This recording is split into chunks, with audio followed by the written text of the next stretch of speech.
Hey, whoa. Hey guys, what's going on? I apologize. I've been streaming, well, let's see, it's 7 p.m. I started streaming at 9 a.m. and just finished up my stream. And yeah, I thought it went really well. Got a ton of studying in, got a couple great, people on stream with me on Skype. But I've been talking for 10 hours. So pretty much talking for 10 hours straight. And I am going to try to play for like, I don't know, 30 minutes or so. Yeah, I don't really see a ton of value in betting here. This is just like super weak, and I probably have better hands in my range that I can bet here with. I do turn a gut shot. So if he checks again, I'm gonna go ahead and bet here, and I'm just gonna bet like half pot and pretty much just try to steal this. Now, I would definitely check back like some really weak jacks, but it doesn't make it my range doesn't make a ton of sense. Now, my concern here is that if I bet, he might call with like a pair of sevens. So I'm gonna hope that he might have ace high, but I'm gonna hope that we just go check and I take it down. So nope, he had the 8-7. I did think about firing the river, but again, I think he just calls there with a 7 unless I make a pretty extreme bet, and even then he may call. So you guys may notice I don't have a ton of money in my bankroll, but I decided to move up to 100 no limit to try and focus on one table and focus on trying to pretty much play every hand as well as I can.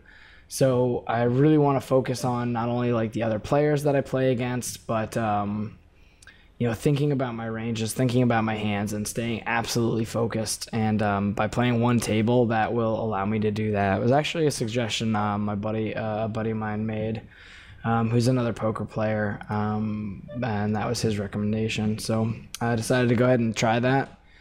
And yeah, so this player limped, which means he has a very wide range, and 8-4 is pretty bad. I'm going to go ahead and bet here and lead out because, again, there's no, it's not like a normal thing where, like, somebody raises and has, like, an uncapped range and somebody else, doesn't when you limp. So, ranges are so strange that my 4 is probably the best hand. He probably has a lot of equity against me, and I think it makes the most sense to just go ahead and bet out and try to deny him all the equity of his hands. Hopefully the volume on this isn't too bad, but I'm really just going to record for 25 or 30 minutes, try to play perfect, and then call it a day. I'll upload this, and then tomorrow I will probably go through and analyze these hands. Actually, crap, I totally forgot to start my card catcher. Bovada. Card catcher. So that's fine. All we've done is lost money so far. So that'll please close all open tables. Darn it. All right, sorry about that. We're back. New table. The other thing I'm going to work on is trying to take notes on players, things like that. See if I can develop kind of quick reads based on any showdown hands I see. Again, it's only going to be about a 30-minute session, so I wouldn't expect to pick up on anything too crazy, but even just one hand can give me some idea of what somebody might be doing. So that's going to be my goal, is to try and play one table, really focus on the opponents, pay attention to hands I'm not involved in. Like this player I just saw, the small blind, the button opened and he just jammed his whole stack in from the small blind, and then he posted on the button. So I mean, unless he's just misclicking or something, then he's probably not that good. But I don't know exactly in what way he's playing bad. I don't know if he just opened jammed because he had aces, or he just open jammed 4s. And it's important to kind of have an idea of which before you go and react to a player like that.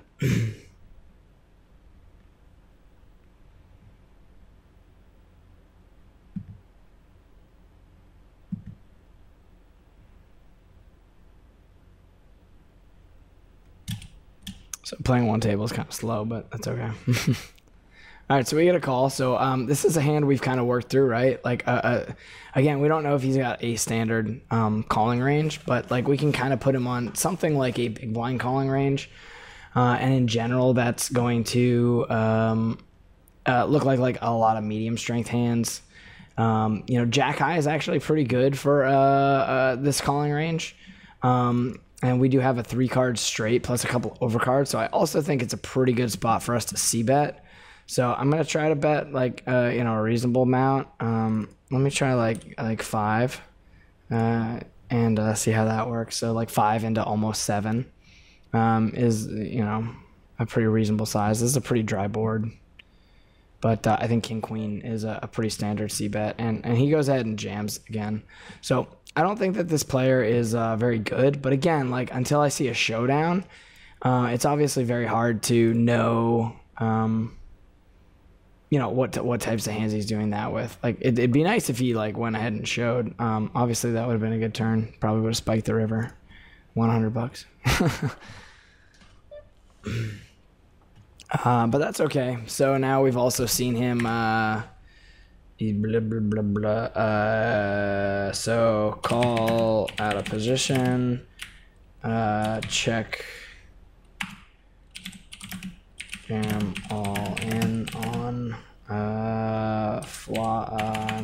Jack 5.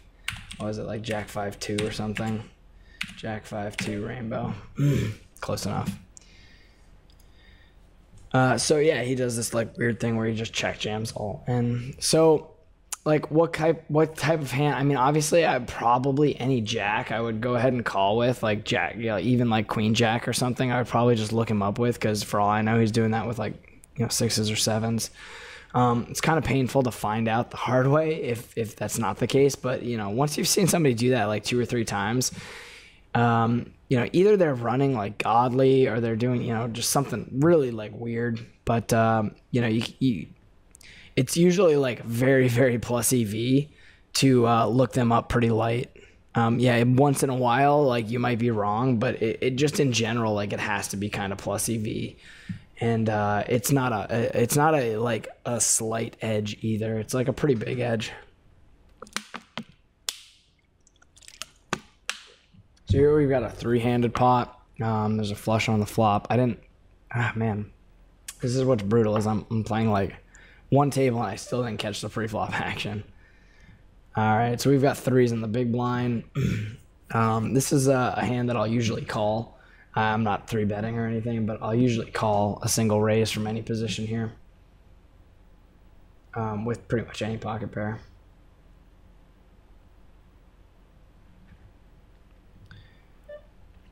Once player 1 raises, we can muck.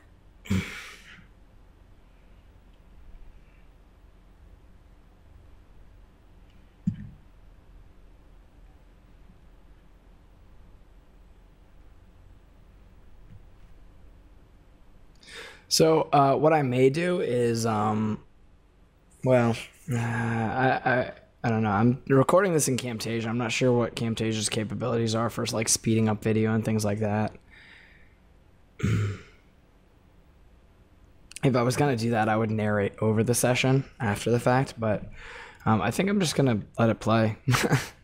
If if you guys don't like this like 1 table format, I can try 2 tables, see if that's a little bit more action. But I want to really like focus, try to get some reads. I know we'll probably get kind of bored playing 1 table, but hopefully just trying to stay active will keep me involved. So I'll just go ahead and pot this, make it 450. We're in position, so it seems fine. Obviously, the best case scenario is that this guy jams all in over the top.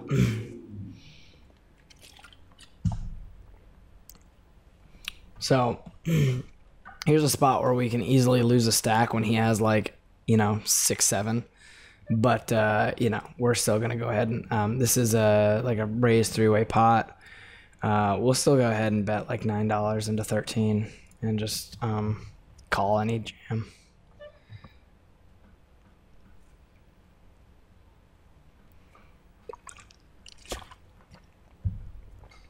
So I suppose that's a spot we could have thought about checking back, but I don't really see a lot of point in that. Other players can definitely have under pairs. I mean, that's the same reason when I reviewed a hand today and I had like ace jack or ace king, I was kind of skeptical on whether or not I wanted to be barreling off with it. And so I think betting there with kings is fine. But yeah, like barreling off with ace king might not be as good. Although it might not be that bad either.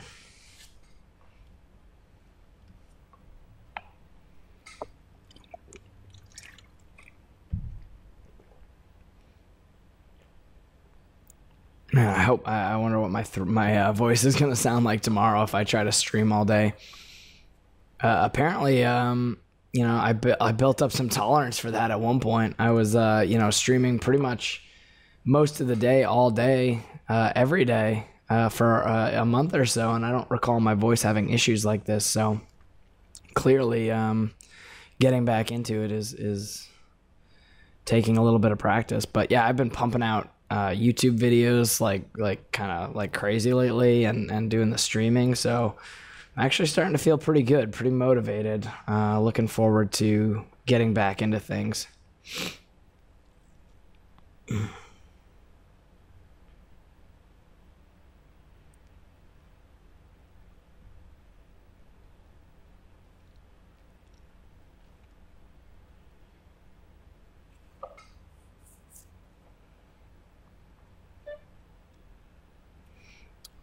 So ace five suited. It's a hand that I typically 3-bet from just about any position. But not from the big blind, actually. I apologize. So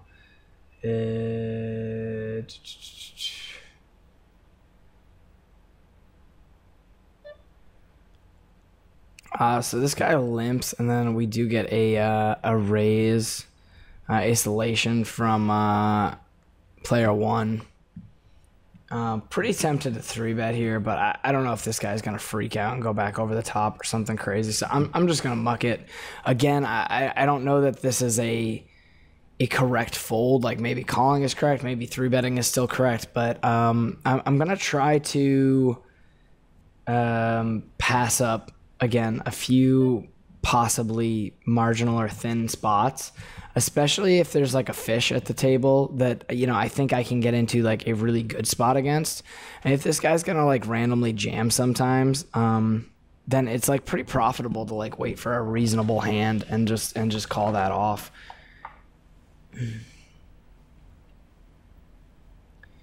And I believe when I got on this table, it looked like it was pretty loose. Well, nah, it looks like 33% of players are seeing the flop, which is, still not bad. I've seen better, but it's not bad.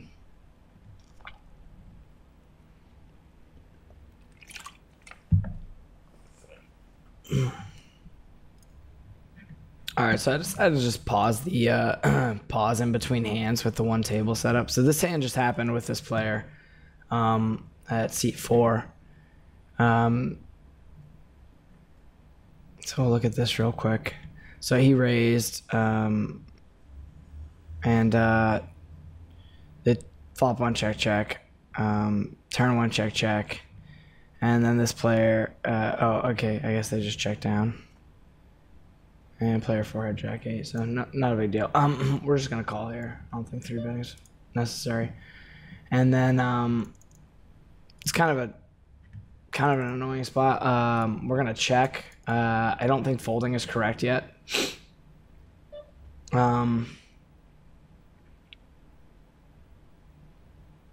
Actually, maybe we can.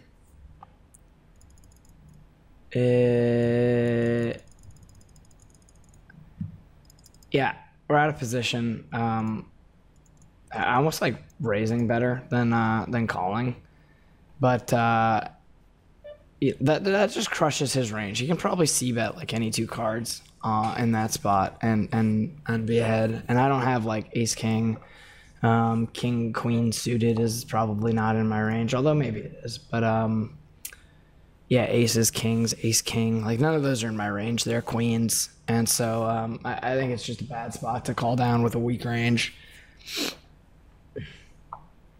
And if we look at the board, well, it was rainbow, but it was king, queen. So, yeah, I don't like it. All right, so player 4 switched out, so he is gone. We don't have any notes on anyone left, but we picked up a hand. So we get a call.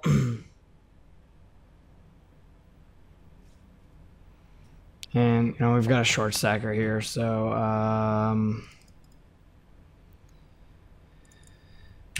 I'll go like 450 here. That's unfortunate.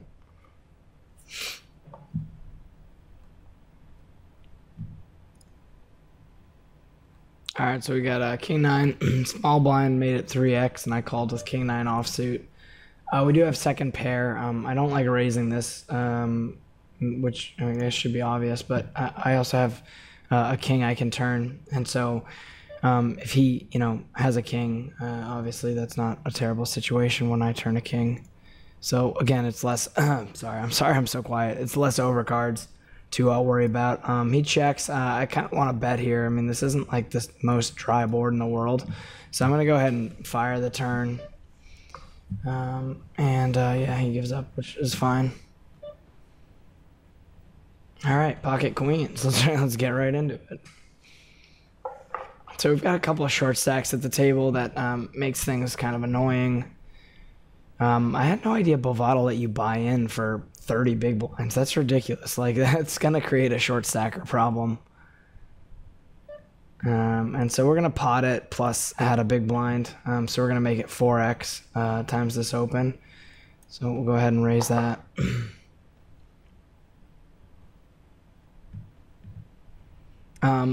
Where like these positions are, queens is usually like a stack offhand. Versus under the gun, not so much. Obviously a 30 big blind under the gun, yes, but yeah, versus button and big blind and stuff, yeah. Here we get a under the gun open. It's like a min raise though, and I'm in position with king queen off. I don't love this, but again, because he's min raising under the gun, and I do have a decent hand in position on him. This guy can definitely like squeeze, which I don't love. And again, I'm just gonna muck here, but because I was getting a pretty good price, I think it's reasonable to call there. And his play may be perfectly fine. It probably is. Just raising small and then betting half pot on ace high boards is probably pretty reasonable. All right, I am getting like hit in the face with hands. Not complaining. So I just made a note on this this player that we just played against. Yeah, again, his calling range versus under the gun should be, there's going to be some pocket pairs. I wouldn't expect fours to be in there, but yeah, some pocket pairs and some higher pocket pairs, some high cards, some other stuff. But yeah, I'm okay with just c-betting here. I think that's fine. Whereas ace king probably 3-bets, but some players probably call with ace king just because he doesn't do that great against an under the gun range. So I'm not like too keen on like giving too many free cards on that board. All right, I think this is a reasonable spot for a squeeze with queen 9 suited, but I think it's a better spot to call. Like queen 9 suited should play pretty well, and we've got a short stack here and we're closing the action. So it might be a little bit tricky, but again, because of the short stacker, but I just think it plays a little bit better as a call, especially where I'm closing the action. And I don't really want to like face an all-in jam if I raise and then have to call it off with like queen 9 suited. So this is another tricky spot, right? Like if he bets, we've got a couple issues. Like this guy could raise, we could raise here, but again, I'm actually kind of just a fan of calling here. I don't mind raising, And that ace is actually not too bad a card here. Again, we've got like this guy open, this guy flatted, and you know, the ace obviously connects with my range pretty well here too. So I am going to have to check fold, obviously, but I don't expect him to like just barrel like absolutely crazy on that ace. And normally I would probably throw in a bluff here, but because he checks back the turn, you know, I expect him to have a king a lot. But when I hit the 9 on the river, I think that's good enough to go ahead and check back on. I don't see any value in turning that into a bluff after after the river checks through. Trying to like jam him off of $16, I don't think is correct. And yeah, I hit the 9. I had plenty of equity, so I think I played the hand well, and it actually worked out pretty well. And obviously, you know, if that was a heart, I would go ahead and put the $16 in, and he would be in a tough spot with second pair. King 8 offsuit, I think we can just muck on the button. I think we can open it too, but I don't think we need to. Yeah, I think it's just a muck. See if this hand's any good, and then we'll pause and come back. All right, so 6-7 in the cutoff. I think we can open. Yep. So let's go ahead and bump it up to 3.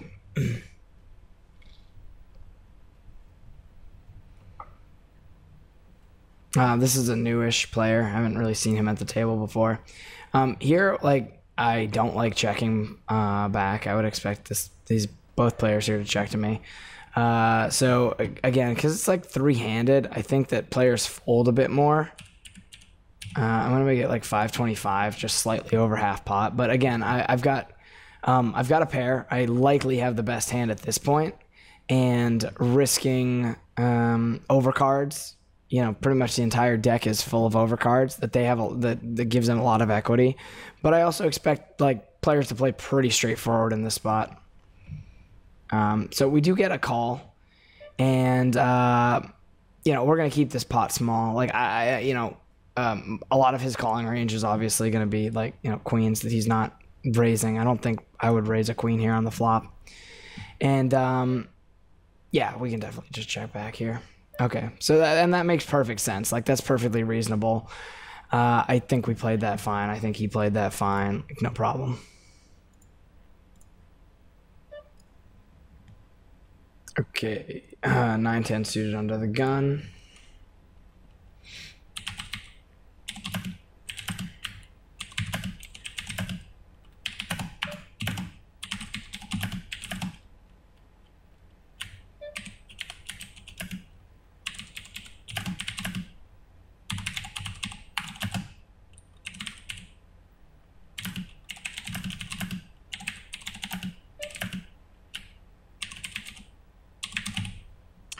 I think that note works, and I was just gonna put the orange tag on him because I don't think, you know, I don't think that his play was incorrect or whatever. I guess I could come up with another, you know, color that means I don't really know yet. What the hell happened here? Oh, I didn't hit save. Crap! You have to hit save. That's annoying.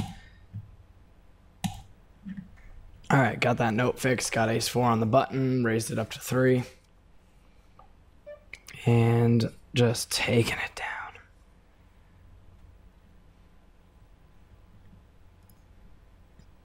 Oh, we are getting nice hands here at our little game of 100 no limit. None of them have really paid off too well yet, but you know, definitely can't complain about the quality of our hands.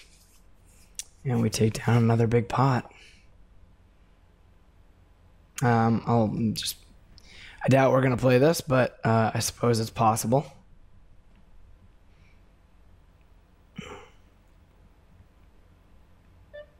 A 2.5 for A's. We can probably muck. Yeah.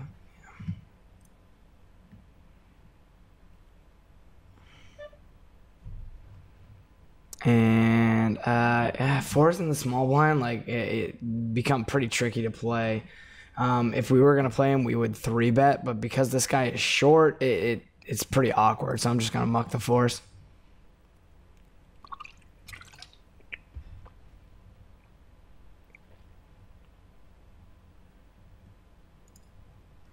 All right, Queen 8 suited in the cutoff. Not only that, but there's a player missing, so it's going to be an open. It's like the very bottom of our opening range. And we take it down. So this table is a little bit nitty. I'm going to go ahead and open up Bovada. Like, yeah, we're down to 23% players per flop. So I'm going to see if I can get on a new table. We're going to sit out this big blind, and I'll be right back. Whoops. So I was in the big blind, and this guy min-raised, this guy called, and I was getting 5-1, and it looks like I flopped a straight, so we're going to check. And I would raise, you know, anytime I'm bet, I would raise, and I'm trying to decide if I think I like checking and raising the, well, I would much prefer that this was the player that was raising or betting, and I could raise him. So I'm really torn between, you know, calling and raising. I guess I'll call.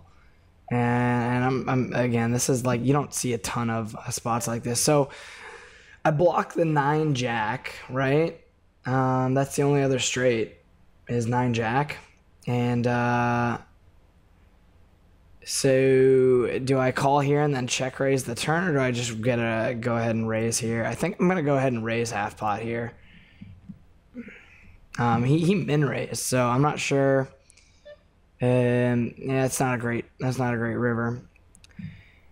So here I'm going to go ahead and do a sort of blockish bet. Not like a full block bet, I mean, but I want to get value from his overcard, so I'm going to bet like 13.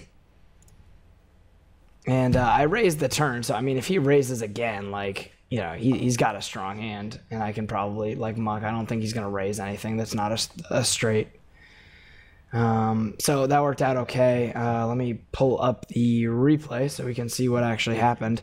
I will say it is pretty nice. Oh, I actually like my bet sizing against his specific hand. Obviously, we don't know exactly what he has. So yeah, okay. So we have some notes to take, right? So player 5. I don't know if this is necessarily like bad, but like.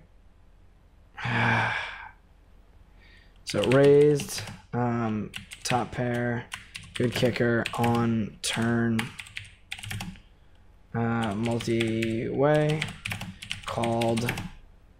I guess that's a flop 3 bet, right? Because I bet he raised and then I re-raised back. Called turn 3 bet. And called like, what was that, like a 3/5, and called E small, like I'll just say like 1/3. It was like more like 2/5. 2/5.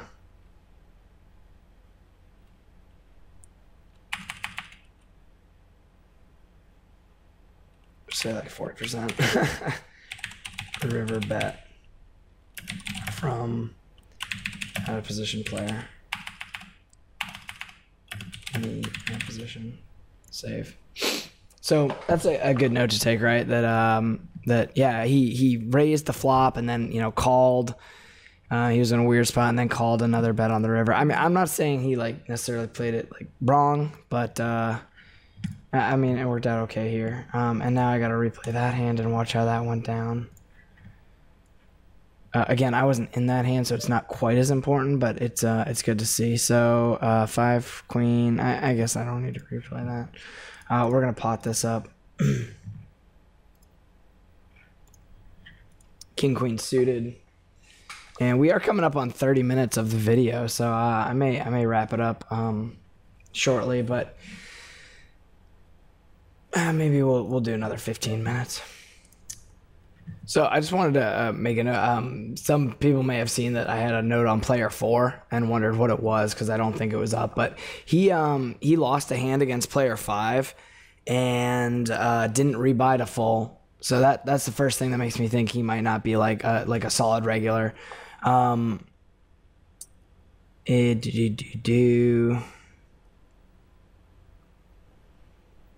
then, yeah, he called against this player 2 short stack with like a pair of 4s on a board that was like flushed and there were overcards. And the short stack raised him, like he bet 3, the short stack raised to like 950 all in, I think. And he ended up calling it off.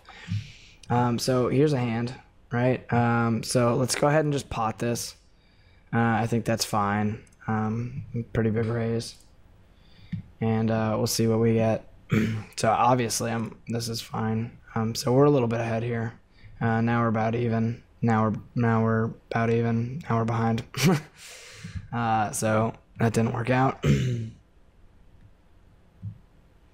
I guess we can take a note on that player, even though, you know, we have no idea if he'll stick around for very long. But yeah, called squeeze with ace 3 suited for, I mean, he called a $4 bet and then called another $20 on top. So for, you know, right, because he's got 40 now. Well, it might have been a little less than that. I think it was like for another 18. $18. And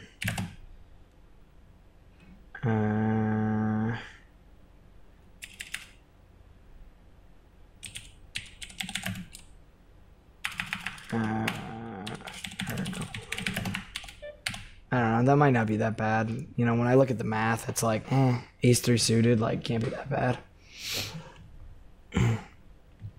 He's getting better than 2 to 1, right? Because it was 4, another 4, and then he must have had a little bit. I mean, he had 18 behind, so he must have had like 22, something like that.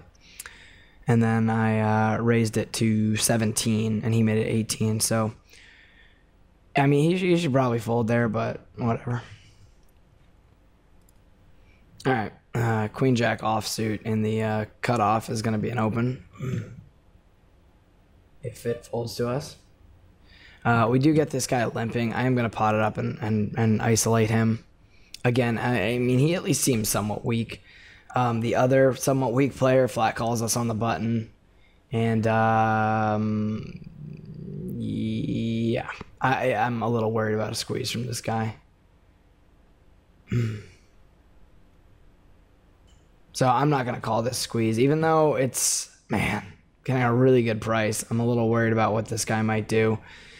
If I call, there's a lot of money and he could just jam over the top. I don't expect that, and I would love to call getting 4 to 1.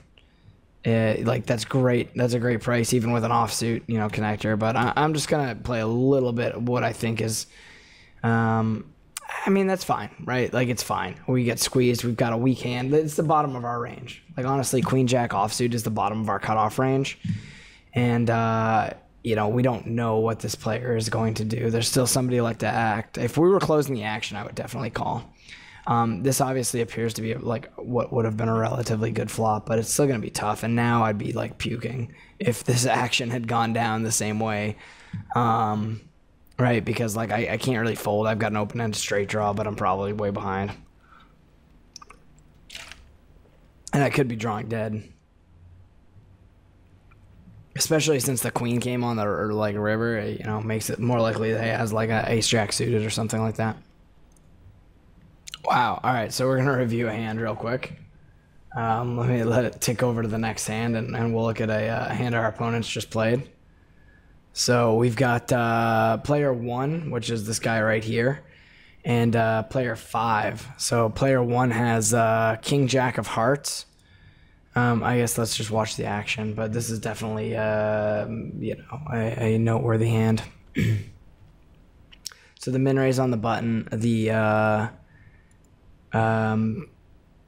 player 1's 3-betting King Jack of Hearts against the button open. I mean, that's, I guess we can note that. So like, I don't know what to, so 3-bet versus button min open with King Jack of suitedness. Okay, and then this guy is calling with I believe it was ace 10 off. Yeah, Can we just look at the end? Oops. Okay. We'll get there, but we'll make the notes on the other player after. Oh, shoot. Okay. Okay, so, okay. C-bet on 8-3-2, double suited or two-toned, whatever you want to call it. 8-3-2, double suited with flush draw. And he bet 2/3 pot. So 66% pot. And then our opponent called with ace. The opponent, player 5, looks pretty weak. So that's a perfectly reasonable bet. And then he continues. Now, I don't love his sizing here because, like, his sizing is a little strange. Unless this player had ace 10 of hearts. Maybe that's what he had, is ace 10 of hearts. That's the only thing that would make sense here. So, bet 25. So what is 25 into 35? Half would be 15, like 1750. So he's betting again like 66% pot on jack turn, and that's top pair. And then man, we got another big pot here, but I don't know what happened. And then bet yeah, same thing.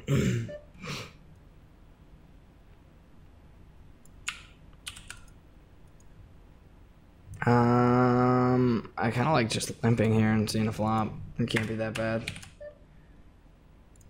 He on 4 suit river. Again, just top pair.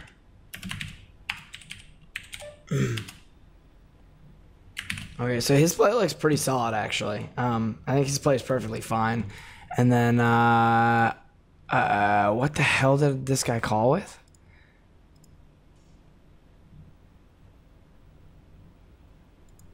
Oh, we don't see it. Wait, why don't we see? Oh, ace 10 offsuit. Yeah, ace 10 with the ace of hearts. So that's way more significant, right? Like, this guy's play looks pretty standard. Yeah, we'll just mark him orange. Player 5, however, called down with like.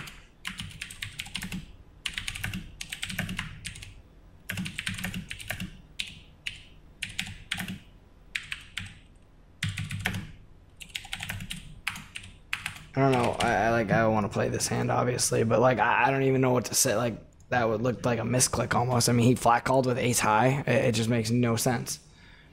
So maybe we'll get our money back from this guy. I mean, we could definitely check back here. Like, this is super dry, and our hand is like super strong, and he could, you know, go like banana sandwich here if we check. And I don't think that there's, I think calling's fine. Like, we can definitely still have the best hand here. And I think it's likely that we do. He bets like a third pot, so I'm just going to look it up. I mean, you know, okay. So he, you know, that could have gone worse. That guy's running pretty well against us, I guess. I still can't believe this player 5. Like, this guy is like a super fish. I feel like I need to mark everyone else like different colors now. Because it just doesn't truly reflect. Oh, shit. I didn't save the note on player 1. Okay, well, played hand standard. We'll just put, I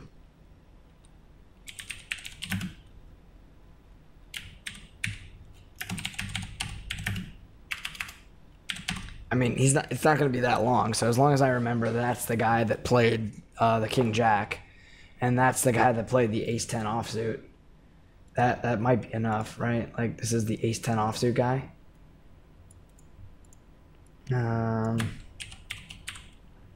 Okay, called. Yeah, so he called down with aces. So he also called a 3-bet. That's like almost as important.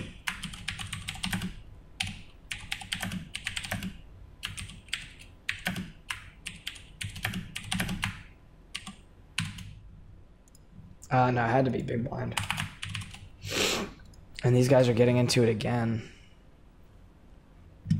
All right, so pretty interesting. I'll let this play out so we can see what happened. I was typing, so I didn't see the action. I'll watch the replay here. Man, that guy is beating the hell out of him. That one didn't look as bad, though, right? Let's pull up the replay here. Man, oh, man. So here he's got ace-king. You know, let's just watch it this way. Okay, player 5 has ace-king. He raises. So, again, like, this guy just doesn't know what he's doing. He's gone. We'll never, you know, we'll never know that that's him again. But obviously, he was just a massive fish. Player 1 calls, you know, 9-10. I'm guessing he... Oh, okay. He just goes ahead and puts in the raise here, which is pretty smart. Oh, my God, this guy. And then he, I'm sure, just jams here. Oh, my gosh. So, good for player 1. I mean, he capitalized on that guy pretty well. But, unfortunately for us, he's gone.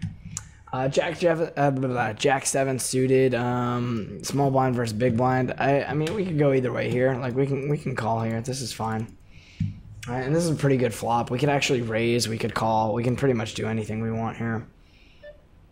He bets 4, which is, like, a little bit big. I guess we've got position, so let's go ahead and call. Sorry about that.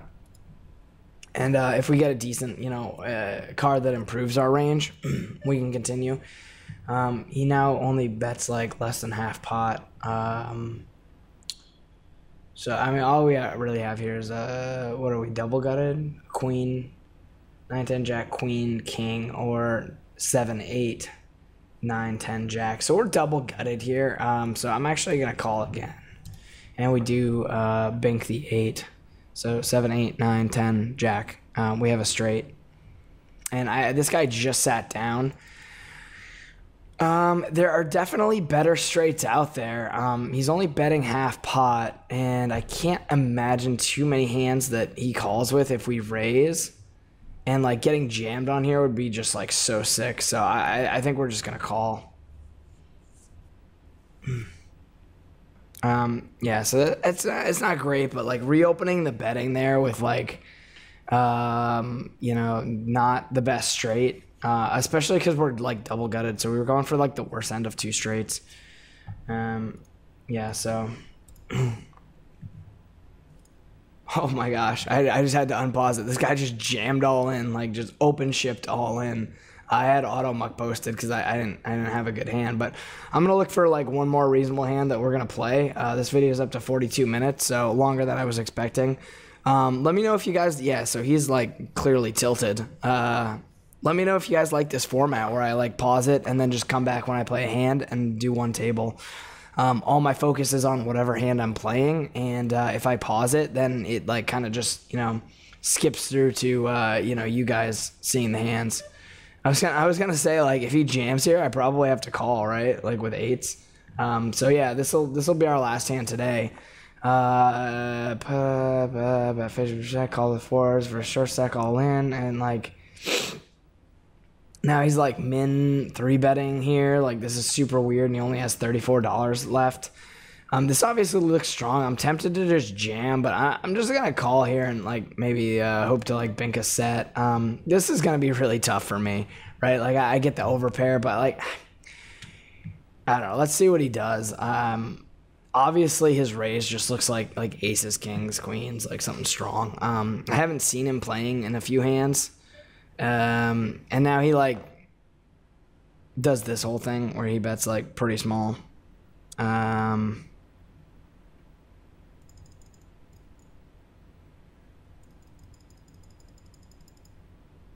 Obviously, like, I'm considering a very exploitable fold. But I just like, I've seen players do this stuff. This is a very fishy player, and I just don't. I just think he has like a big hand. I think he has like aces or kings here because like normal players just raise bigger with like real hands. Maybe this is really bad if I fold. But yeah, I'm just going to make a massively exploitable fold. and we'll end on that.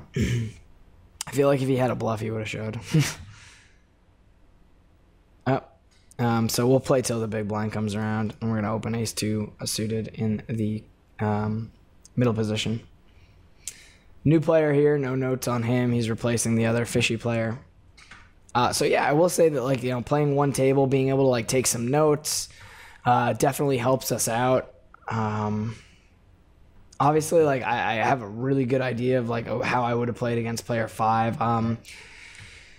You know, I've got a reasonable idea of how I might play against like player 4, but not really. I just think he's probably like real fishy, and like when players do stuff like that last hand, that's usually indicative of, you know, that fishy play.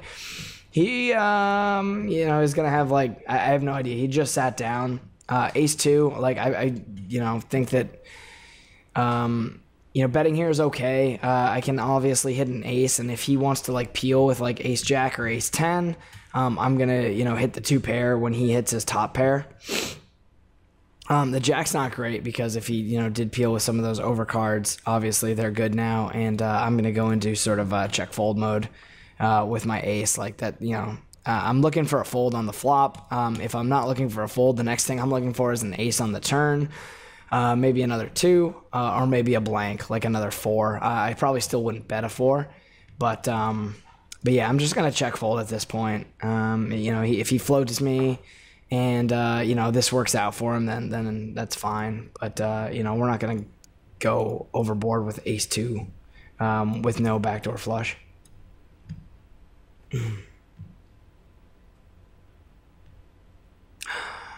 Oh no, we almost would have had the straight. All right, that's going to do it, guys. I hope you enjoyed the video. Let me know what you think of the new format, and I will see you guys next time, hopefully with a better voice.